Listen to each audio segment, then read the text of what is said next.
Hello, I'm Grim Grindle and welcome to this build request. This request, due to its nautical nature, comes rather fittingly from Popeye and also from Kevin Vang, who have asked if I can build a submarine. Now, to be brutally honest, I've never really tried to build a submarine in Banjo-Kazooie Nuts and Bolts because there's not really that much water, and what water there is isn't exactly very deep. There are, of course, some very obvious exceptions, but they do come few and far between. And even Mumbo's Motors itself is very ill-equipped to allow you to experiment with submarines. So in the interest of full disclosure, this is really my first real effort at building a submarine in Banjo-Kazooie Nuts and Bolts, and I'm not exactly entirely thrilled with the results. Because it is my first attempt to really try to build a submarine, I decided to build 3 different submarines and try something different out on each of them. And because I love replicas, I decided to replicate some of my favourite submarines. So in this video I make the Beatles Yellow Submarine, Star Fox's Blue Marine, and well, while I did attempt to make the Penguin Submarine from the 1960s Batman movie, it turned out garbage, so let's just ignore that one for now,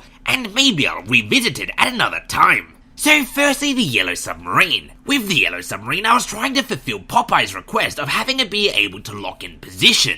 And if you watch the grim builds of it that'll go up on Thursday, you'll see that I experimented with quite a few different techniques as I attempted to figure out how to do so. I had hoped to utilize floaters in some sort of clever way, but it turns out that they're pretty much only useful for going to the very top of the water, or if deflating them, go to the very bottom. Or at least so I thought. We'll talk about that when we get to the Blue Marine.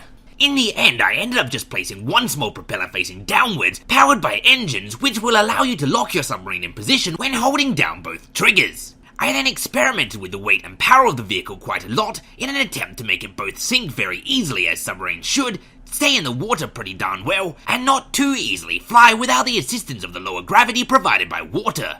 This was all successful, but only to varying degrees. And indeed, the Yellow Submarine does fly a little, because it's essentially a low-powered helicopter that looks like a submarine, but in my defense, the Yellow Submarine in the movie can fly too, so whatever. And then moving on to the Blue Marine, I was less interested in making it be able to lock in position, and more interested in simply making it maneuverable while underwater, while of course looking at least a little bit like the Blue Marine from Star Fox. And because I did include wings and did not include a downward-facing propeller, it does in fact handle rather well.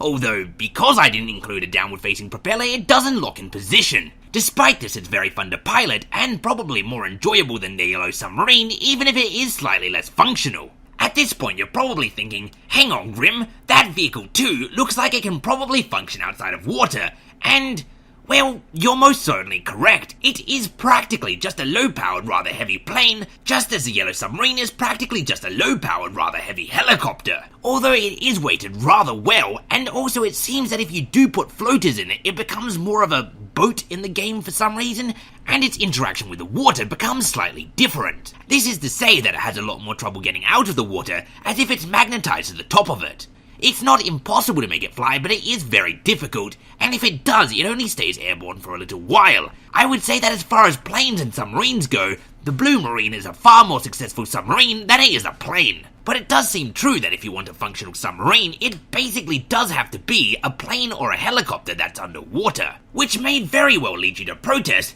Grim, if you're telling me your submarines are just a helicopter and a plane, then what exactly gives them the title of a submarine than any of your other vehicles which would probably function just as well underwater? To which I say, fair cop, well, the seat I used allows you to breathe underwater, and it's shaped like a submarine? I don't know. Look, if it can handle in space, it can handle underwater. Star Trek taught me that, so it must be true. But with all of that said and done, I did in fact enjoy making the submarines, and because it does handle slightly differently underwater, being underwater and all, I think there are probably some things I can improve on a later build, which I look forward to experimenting with. But for now I think I'm done for a little bit, and we'll head back to dry land. If you're a Beatles or Star Fox fan and want to copy these vehicles into your own stave, stay tuned for me to stop talking and we'll have the layer by layer.